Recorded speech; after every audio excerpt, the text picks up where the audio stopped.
हमारे चैनल के सारे ऑडियो वीडियो डाउनलोड करने के लिए डाउनलोड कीजिए PK DJ studio app play store से और रहिए हमेशा अपडेट।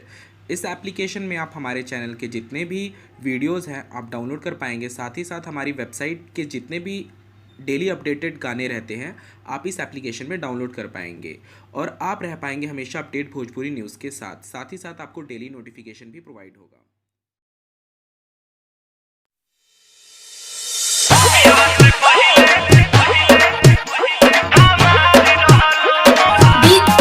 प्रदूम कुमार तो फिर क्यों आई मेरी जिंदगी में? क्यों मुझे बदला? क्यों बनाया मुझे ऐसा? क्यों दिखाई मुझे वो खुशियां, वो प्यार, ताकि आज तुम मुझसे कह सको कि वो सब झूठ था और सच ये है कि आज तुम किसी और की बनना चाहती हो।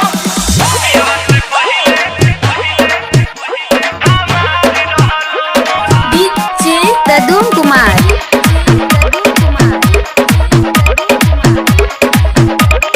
मुगलपुरा फैजाबाद।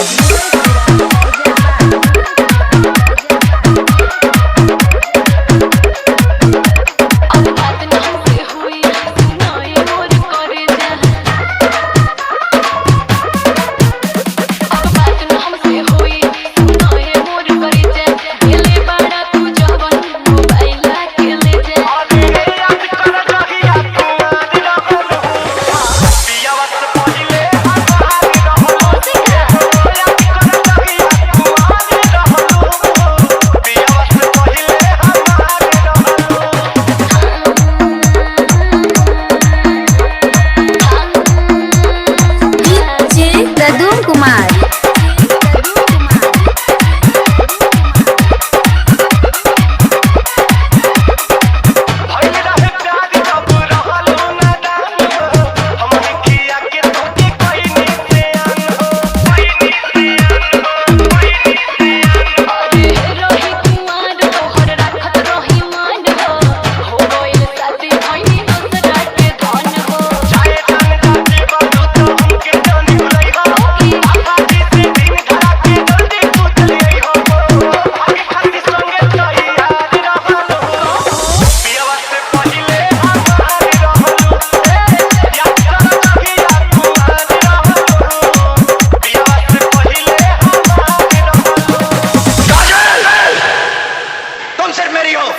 और किसी की नहीं हो सकती।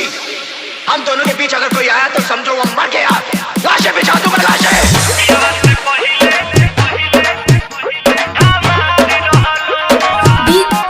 प्रदूम कुमार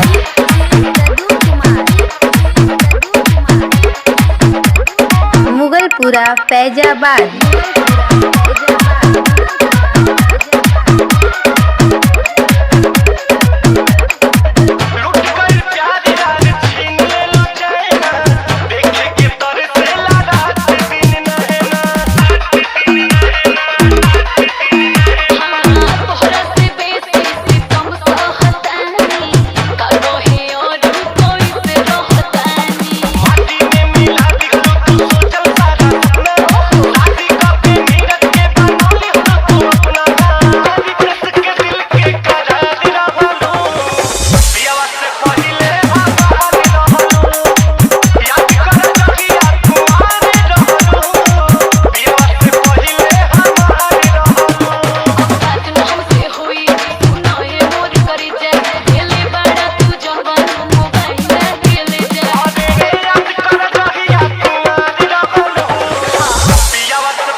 प्रदूम कुमार।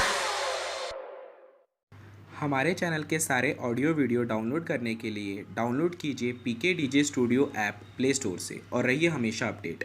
इस एप्लीकेशन में आप हमारे चैनल के जितने भी वीडियोस हैं आप डाउनलोड कर पाएंगे। साथ ही साथ हमारी वेबसाइट के जितने भी डेली अपडेटेड गाने रहते हैं आप इस एप्लीकेशन में डाउनलोड कर पाएंगे और आप रह पाएंगे हमेशा अपडेट भोजपुरी न्यूज़ के साथ। साथ ही साथ आपको डेली नोटिफिकेशन भी प्रोवाइड होगा।